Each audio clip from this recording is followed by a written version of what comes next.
Well, hello, and the magical third time. Hello. Welcome to the most complete tarot reading on the internet. It is the Tao Manifesting Tarot. This podcast is more than simply a tarot reading. It is a metaphysical package. It cobbles together all different aspects to create a complete picture of the energy frequency in this reading. Now, the essential point is to help you to manifest from your spirit. That's key. Manifesting creates your life in many regards.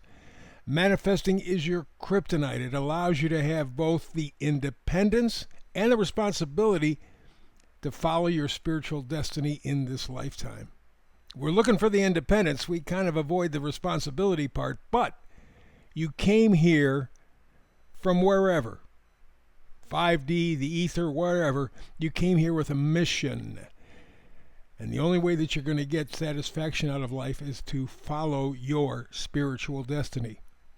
Otherwise, your life is like walking on a treadmill. Yeah, you're moving real fast, going like hell, but you're going nowhere. The focus today in the reading is a loyal heart. And we're not talking about necessarily a romantic connection. We're talking about a spiritual connection. Tao Manifesting Tarot is a reading that is meant to inspire you to make your life movie inside your head, not from the outside, not computers, not smartphones, AI, nothing like that. To the extent that you are leaning on technology is the extent to which you're giving up your humanity, your spirit, your creativity, your independence. You are the real power. You need to create from your spirit, not some electronic device. Tarot from you is a vehicle for your spiritual and personal transformation. So, to help, I use tarot as the destination and the focus of the reading. It is the center, dead center. But I also include numerology and astrology where appropriate, because it's like taking a picture going from black and white to color. Remember the old movies? Yeah. Tarot is not meant for prediction, I have discovered in my experience. It is the science of potential, your potential as a spirit in a human body.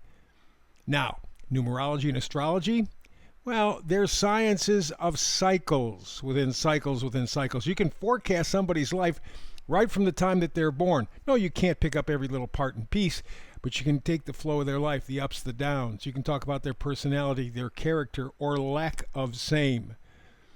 Because life is a series of cycles. It keeps repeating. Tarot reflects the potential in those cycles. So, using numerology and astrology together with tarot gives you a reading that you can see, you can hear, you can feel in your spirit. So, let's begin with one of the foundational information pieces. It is a part that we call the astrologic. Karmic Deja Vu. Going to focus on, since today's reading is all about the loyal heart, we're going to focus on Jupiter in Cancer. Jupiter just went into Cancer a few weeks ago. And you notice with Jupiter in Cancer, Cancer is very emotional, you notice the emotion in the world pick up considerably.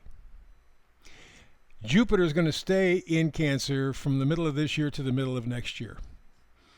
What it's going to force us to do is to look for a better connection. Not necessarily romance, a better, true love connection with ourselves and with others. But it begins always with us. So that's the point of all of this, is to say, okay, how do I relate? Because one of the things that technology has done is separate us from our spirit, separate us from our emotions, separate us from each other. We are losing the human connection. And there's no ifs, ands, or buts about it. We are slowly being aimed at becoming cyborgs, at robots. We're connected to the electronic stuff. We're losing that human touch. And so what Jupiter in Cancer says is find that new connection, that better connection with yourself first, so that you can communicate better with others. That's going to be essential. But with the way the planets are lined up and will be lined up for this year and next year, that's going to be difficult. Most especially because you have Saturn in Aries, you have Neptune in Aries. Those two planets are not comfortable in Aries. Saturn is very disciplined, yes, but can be very cold. Aries is very emotional, very me, me, me, me, me. And then, of course, you got Neptune in Aries, and Neptune is fog. So if Aries is me, me, me, me, me, you kind of have lost yourself. So the Jupiter squaring, that's a hard aspect, tough aspect in astrology, squaring that Saturn-Neptune in Aries is forcing you to take the shit that's been handed to us, to separate us from ourselves and each other, and try to reconnect. Differently, not the same. And that's where the challenge comes in. So Jupiter in Cancer between now and the middle of next year, be 1 year, we're looking for a better, deeper connection with ourselves first, and then others. And the first step to doing that, getting rid of the technology, because that simply strips us of our humanity. Let's go to the meme of the day. I tossed this in here just because it's fun. Gives you something else to think about. And the meme for today is, imagine reading a book with no way to turn back the pages. Okay, you're reading a book, and the minute you flip the page, you can't go back. That's it. How carefully would you read that book?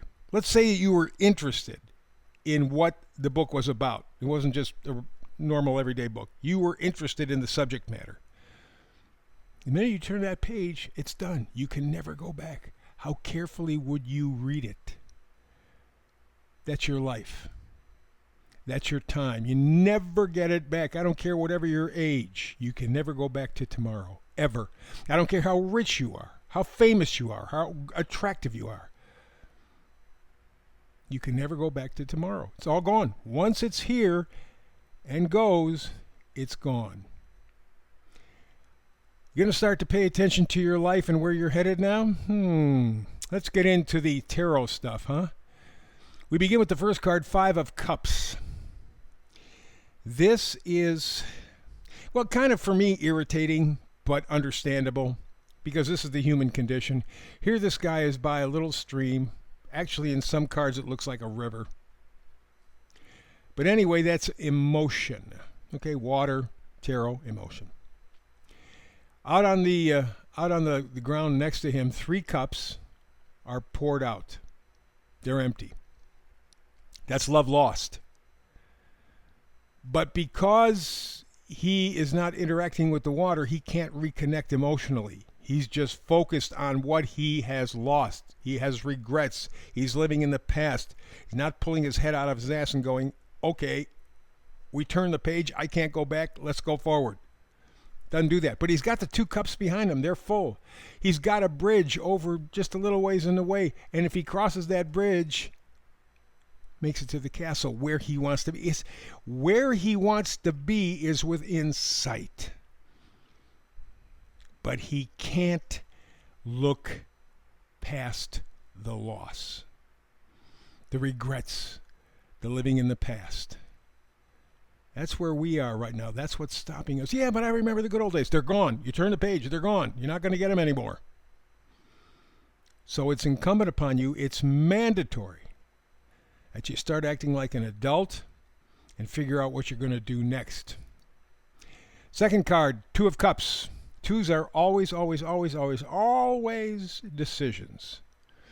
The 2 of Cups talks about finding trust, finding connection. Remember, we said we got Jupiter in Cancer. You're trying to reconnect with yourself and others. Always yourself first.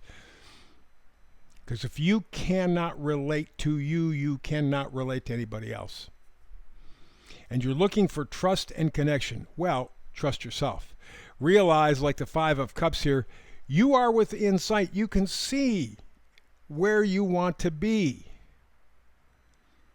But you're trapped in the past.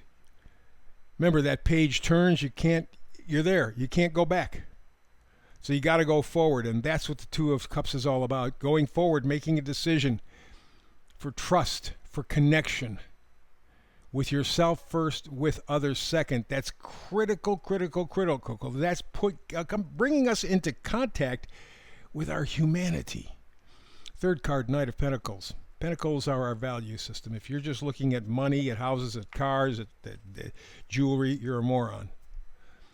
We're not talking about those kinds of pentacles. We're talking about the kinds of values that money can't buy. How about life?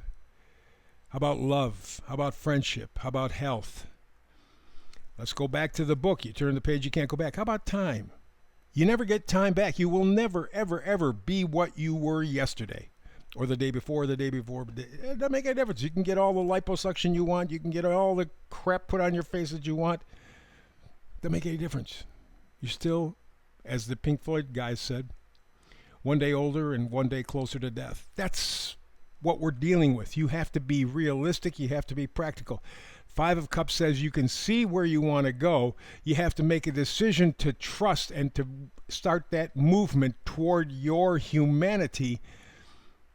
But you need a good value system to back you up. That's going to be the foundation. And that's the task. That's the goal.